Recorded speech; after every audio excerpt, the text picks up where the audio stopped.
नमस्ते विद्यार्थियों, आज हम BA BSc पार्ट 3 में बात करेंगे भूगोल में एशिया का उच्चावच के बारे में। मैंने कल या लास्ट जो वीडियो चला उसमें भी एशिया के उच्चावच के बारे में बात की थी। एशिया के उच्चावच के बारे में 5 प्रकार के प्रदेश पाए जाते हैं एशिया महाद्वीप में, जिसमें मैंने बताया था 1 नंबर था आपका पहला मध्यवर्ती पर्वत पठार क्रम, सेकंड था नदियों का मैदान, थर्ड उत्तर की निचली भूमि या प्रायद्वीप पठार,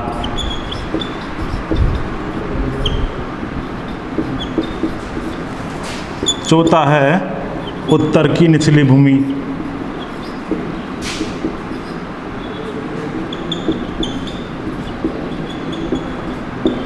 और पांचवा है द्वीप समूह मालाएं, द्वीप समूह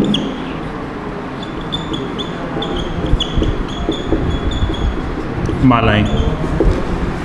एशिया महाद्वीप की भूआकृति 5 प्रकार से बटी हुई है। पहला मध्यवर्ती पर्वत पठारक्रम, सेकंड नदियों का मैदान, थर्ड महाद्वीप पठार, चौथा है उत्तर की निचली भूमि और पांचवा द्वीप समूह मालाएं। मैंने इस बारे में कुछ बात बताई थी आपको। तो प्रथम था एशिया महाद्वीप के मध्य भाग में फैला हुआ पर्वत और पठारी क्रम के बारे में कि विश्व में एशिया महाद्वीप बहुत से मतलब ऊंचे उठे पर्वत श्रेणियाँ पठारी भाग है जो विश्व प्रसिद्ध है, जैसे पामीर गांठ है, तिब्बत का पठार है। ऐसे जो विश्व में ऊंचे उठे पर्वत श्रेणियाँ पठारी भाग एशिया महाद्वीप में मौजूद है। तो इसमें इसका मूल जो सेंटर एरिया था पर्वत क्रम का, वो था पामीर गांठ, जो भारत के ऊपर या चीन का वाला क्षेत्र आता है, उसमें यहाँ मानते हैं आप पामीर की गांठ। पामीर की गांठ से कुछ पर्वत निकलती है जिनकी श्रृंखलाएँ हैं, जिनके 4 क्रम है। पामीर की गांठ से कुछ पर्वत जो विखंडित रूप से फैली हुई है, जो उनका 4 क्रम है। पहला क्रम था इसका पश्चिम की ओर, यानी पश्चिम में कुछ मतलब पश्चिम की ओर,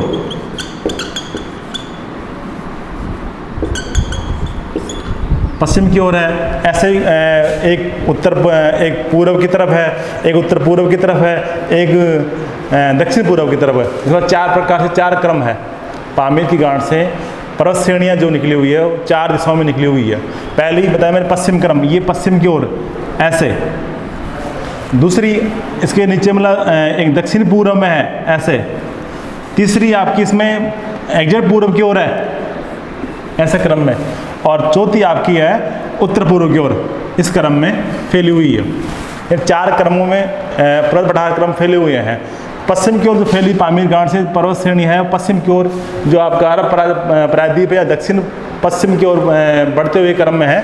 तो पहले 2 बताया मैंने पर्वत श्रेणी है जो पामीर गांठ से जुड़ी हुई है, पश्चिम की ओर है, वो है ये तो हिंदू कुश बताया मैंने, हिंदू कुश, और नीचे वाला सुलेमान था। उसके बाद में 2 पर्वत श्रेणियाँ इधर आगे, एक नाम एल्ब्रूज है और एक का नाम है जेग्रोस है, जो दोनों एक पर्वत श्रेणी से जुड़ी हुई है, जो ने एक सेंट गांठ से जुड़ी हुई है, उसका नाम है आर्मेनिया की गांठ। यानी यहाँ पे जो गांठ है, जो एल्ब्रूज पर्वत है, ये एल्ब्रूज है और ये जेग्रोस है। 2 पर्वत श्रेणी बताया मैंने, ऊपर है एल्ब्रूज नॉर्थ में और दक्षिण में जेग्रोस है, जो किससे जुड़ी है? आर्मेनिया की गांठ से। इधर पामीर गांठ से जो 2 पर्वत श्रेणी निकलती है, एक हिंदुकुश, दूसरी सुलेमान। सुलेमान से आगे कृत पर्वत श्रेणी है जो आगे जेग्रोस से जुड़ी हुई है। इस प्रकार ये क्रम कहाँ खत्म होता है? आर्मेनिया की गांठ से। आर्मेनिया की गांठ के पश्चिम की ओर 2 पर्वत श्रेणी और निकली हुई है, वो है ऊपर एक पॉन्टिंग और एक टॉरस, एक पी पॉन्टिंग और एक टॉरस। अब ये पर्वत श्रेणी किधर है? पश्चिम की ओर है, यानी पश्चिम में 2 क्रम बताया मैंने, एक सुलेमान और एक हिंदुकुश ऊपर वाला, नीचे सुलेमान। दूसरा आगे जो आर्मेनिया गांठ से जुड़ी हुई है, इसका नाम एल्ब्रूज है, और नीचे वाला दक्षिण वाला भाग है जेग्रोस है। अब दोनों में से कुछ पठारी भाग है। पी यानी पॉन्टिंग किधर है? आर्मेनिया की गांठ के पश्चिम में। पॉन्टिंग टॉरस के बीच में एक पठारी भाग है, उसका नाम है अनातोलिया पठार, अनातोलिया का पठार। इसे एशिया माइनर का पठार भी कहते हैं, इसे एशिया माइनर का पठार भी कहा जाता है, एशिया माइनर का पठार भी कहा जाता है। ये इसकी लोकेशन कहाँ है? अरब प्रायद्वीप में है, अरब प्रायद्वीप में है, जो पॉन्टिंग टॉरस के बीच में है। इसके बाद में एल्ब्रूज और जेग्रोस 2 पर्वत श्रेणियाँ हैं। जो ये आर्मेनिया की गांठ के पूरब में है। इनके बीच में एक पठारी भाग है जिसका नाम है इराक का पठार। इराक का या ईरान का पठार बोल सकते हैं इसको। इराक का पठार है जो अब एल्बो जोग्रोस के बीच में है, जहाँ दजला फरात नदियाँ निकलती है, वो पठारी भाग ही। अब एक क्रम तो हो गया। दूसरा क्रम इसका आपका आता है दक्षिण पूर्व की ओर। दक्षिण पूर्व की ओर, ये जो भारत के उत्तर पश्चिम से दक्षिण पूर्व की ओर बढ़ता हुआ है, चंद्राकार आकृति में हिमालय पर्वत श्रेणी फैली हुई है, जिसका क्रम उत्तर पश्चिम से दक्षिण पूर्व की ओर जाता है, जो जिसे बोलते हैं हिमालय। जो हिमालय की ऊंचाई, सबसे ऊंची चोटी आप बोलते हैं माउंट एवरेस्ट, जिसकी ऊंचाई 8,810 मीटर है।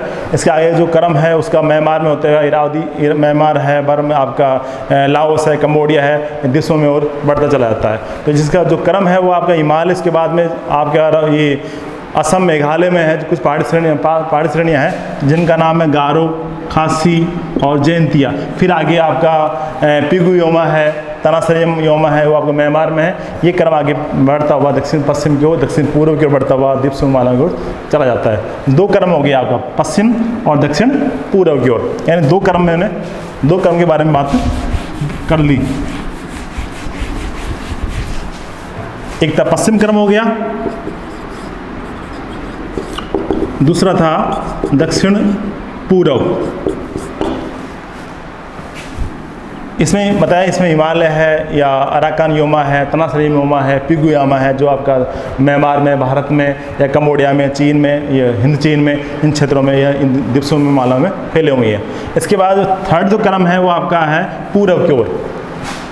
पामीर की गांठ से जो थर्ड जो क्रम निकला हुआ है वो किधर है? पूर्व की ओर। इससे लगा हुआ पर्वत श्रेणी से नाम है कुनलुन। यहाँ पे एक पर्वत श्रेणी नाम है कुनलुन। उसके बाद में है बाथनकारा, यानी बाथनकारा, बाथनकारा। और अगला है सिंगलिंगसान, सिंगलिंगसान। ये 3 पर्वत श्रेणियाँ हैं, पहले कुनलुन, उसके आगे फिर बाथनकारा और फिर उसके बाद में सिंगलिंगसान। ये 3 पूर्व की ओर है। कुनलुन और हिमालय बीच में एक पठारी भाग है जिसका नाम है तिब्बत का पठार। कुनलुन पर्वत श्रेणी जो उत्तर में है और दक्षिण में हिमालय पर्वत श्रेणी है, इसके बीच में एक पठारी भाग है यहाँ पर, उसका नाम है तिब्बत का पठार। और एक पर्वत श्रेणी और है यहाँ पे, काराकोरम श्रेणी। ये हो गया पूर्व। उसके बाद में हो गया चौथा क्रम है आपका उत्तर पूर्व की ओर। उत्तर पूर्व की ओर 4 क्रम बताया मैंने आपको, पश्चिम में, दक्षिण पूर्व में और उत्तर पूर्व में। चौथा क्रम है जो आपका उत्तर पूर्व में जाता है, उसका नाम है अल्टाई पर्वत, अल्टाई।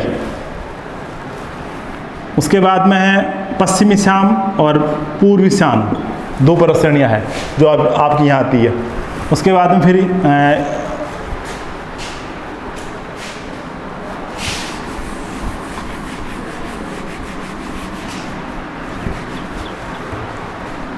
याबलोय,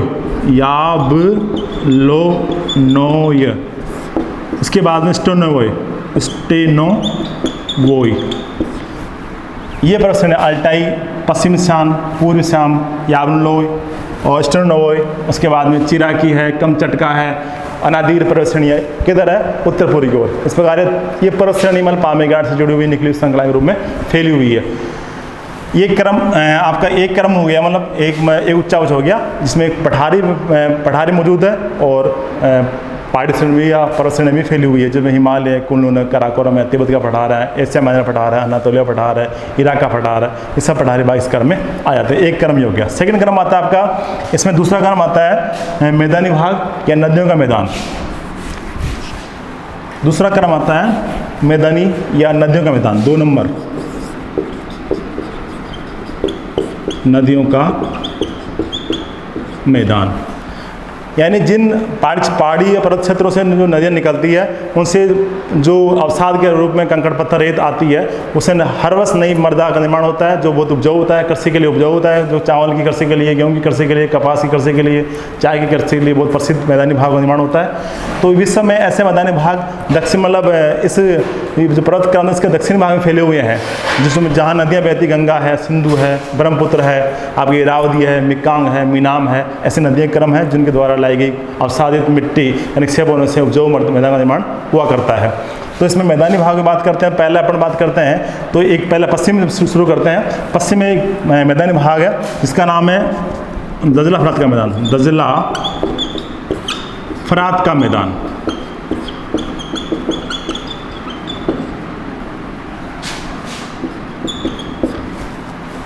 ये अरब प्रायद्वीप में है, यानी यहाँ पर ये एक्चुअली इसकी लोकेशन इराक में है। तो ये क्या है, यहाँ पर एक इस मैदान, इसको पुराना नाम या इसका एक नाम से पुकारते हैं, मेसोपोटामिया भी नाम से पुकारते हैं, मेसोपोटामिया के नाम से भी इसे जाना जाता है, जिससे प्राचीन या विश्वविख्यात मैदान है। इस मैदान में दो नदियाँ निकलती है, एक दजला और फरात, जो अरारात पर्वत से निकलती है। अरारात पर्वत से निकलकर फारसी खाड़ी में गिरती है। यानी ये दो नदियाँ हैं जो अरारात पर्वत से निकलकर ये फारसी खाड़ी में गिरती है। उससे पहले एक डेल्टा निर्माण करती है या मैदानी भाग निर्माण करती है, जो आपका इराक में इराक में मौजूद है। मतलब सेकंड आपका आता है, दूसरा मैदानी भाग है गंगा सिंधु का मैदान। गंगा सिंधु का मैदान जो भारत और पाकिस्तान में है। इसका जो पहले बताया था दजला फरात का मैदान या मेसोपोटामिया मैदान कहे, ये आपका ईरान या अरब प्रायद्वीप में इराक में आता है। दूसरा आता है आपका गंगा सिंधु का मैदान, ये भारत और पाकिस्तान में अवस्थित है। ये मतलब इस यहाँ पर गंगा सिंधु नदियाँ, उसकी सारी नदियाँ हैं गंगा की, जैसे ब्रह्मपुत्र है, गंगा है, सिंधु है इसके साथ में, और यमुना है, ये बनास है, यादव यमुना है, और आपकी साबरमती है। ये सब नदियों मतलब लाया गया अवसाद या मिट्टी के निक्षेप से भारत में और पाकिस्तान में अवसाद द्वारा ये डेल्टा निर्माण करती है, जो बहुत उपजाऊ मैदान का निर्माण करती है। इसका निर्माण बताया मैंने भारत में, यहाँ ये तो यहाँ और आपके पाकिस्तान में सिंधु के मैदानी भाग में फैला हुआ है। ये सभी नदी ज़्यादातर हिमालय से निकलती है, हिमालय से निकलकर अरब सागर में बंगाल की खाड़ी में गिरती है। इससे पहले जो भी डाउन एरिया है, निचली भूमि है, उसमें अवसाद जमा कर देती है, और उससे जमा करने से एक समतल भाग का निर्माण होता है। उस मैदानी भाग को मैदानी गंगा का मैदान या सिंधु मैदान कहा जाता है, जहाँ पर गेहूँ की कृषि के लिए या चावल की कृषि के लिए बहुत प्रसिद्ध है। इसके बाद में थर्ड आता है आपका, तीसरा आता है आपका इरावदी मैदान। इरावदी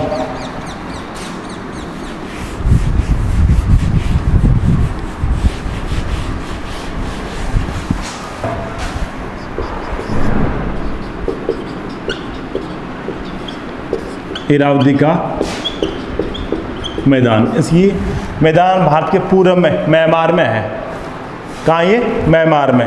यहाँ पर भी इरावदी नदी द्वारा लाया गया अवसाद है, मिट्टी है, उसके निक्षेप से बने हुए मैदान से काफ़ी उपजाऊ मिट्टी निर्माण हुआ है, जो भारत म्यांमार में मौजूद है। चौथा आता है इसमें मिकांग या मीनाम। एक है मीनाम और एक है मिकांग। मिकांग और मीनाम दोनों अलग अलग है। मीनाम तो थाईलैंड में, और मिकांग है कंबोडिया है, लाओस है, वियतनाम है। इन द्वीप समूह दक्षिण पूर्वी देशों में फैला हुआ है। तो यहाँ पर भी कुछ नदियाँ हैं जिसके द्वारा लाया गया अवसाद से बने हुए मैदानी भाग निर्माण हुआ है, जो बहुत उपजाऊ मैदान के रूप में जानते हैं। छठा आता है आपका चीन में। आते हैं चीन में 3 मैदानी भूमि है, जो उत्तर में चीन के उत्तरी भाग में फैला हुआ, कुछ तो उत्तरी भाग में फैला हुआ है, उसके मध्य भाग में फैला हुआ है, और दक्षिण चीन में फैला हुआ है। 3 मैदानी भाग है। ये ऐसे 3 मैदानी भाग है। उत्तर में है, उसका नाम है हांगहो का मैदान। दूसरा है यांगटीसी सिक्यांग।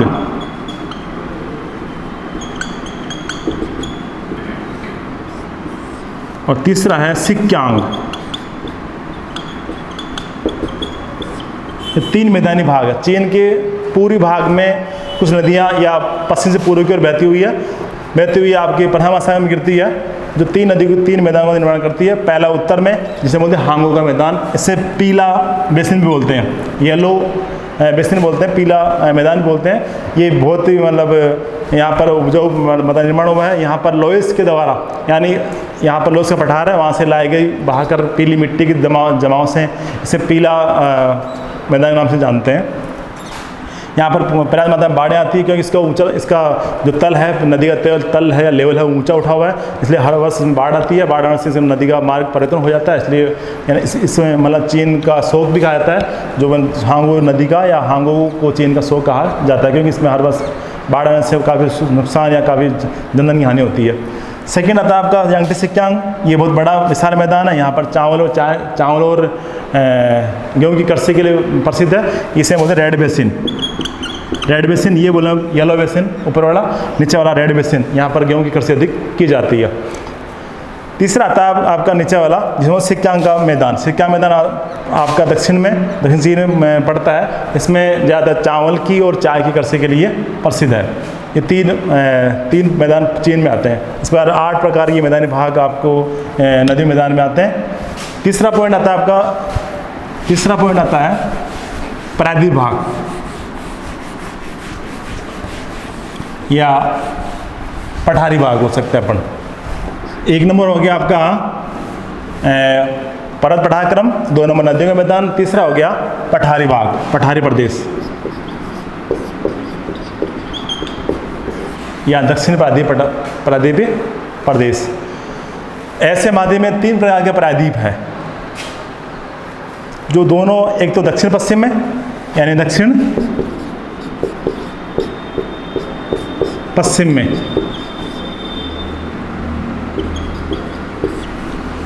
दूसरा है दक्षिण में,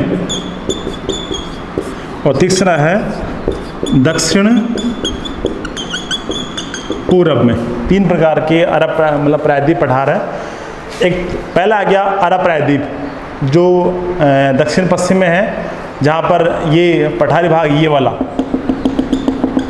अरब प्रायद्वीप, इसकी लोकेशन दक्षिण पश्चिम में। इसके ये 4 ओर से घिरा हुआ है। एक तरफ मतलब पश्चिम में तो आपका ये भूमध्य सागर, उत्तर पूर्व में एक लाल सागर है, नीचे फारसी खाड़ी है, इधर अरब सागर है। यानी प्रायद्वीप जो पठार है दक्षिण पश्चिम में, इसके 4 सागरों से घिरा हुआ है। पश्चिम में तो लाल सागर, उत्तर पश्चिम में भूमध्य सागर, और दक्षिण में फारसी खाड़ी है, और पूर्व में बंगाल की खाड़ी है, अरब सागर है। इससे घिरा हुआ अरब प्रायद्वीप है। तो ये प्रायद्वीप का आता है दक्षिण पश्चिम में। दूसरा आता है भारत का प्रायद्वीप, जो भी प्राचीन गोंडवाना लैंड से बना हुआ है या प्राचीन द्रविड़ चट्टानों से निर्मित है। यहाँ पर पृथ्वी के साथ बनी चट्टानों का भी प्रमाण पाए जाते हैं। इस मैदानी भाग, इस पठारी भाग में सर्वाधिक मात्रा में खनिज संपदा की मात्रा अधिक खनन की जाती है।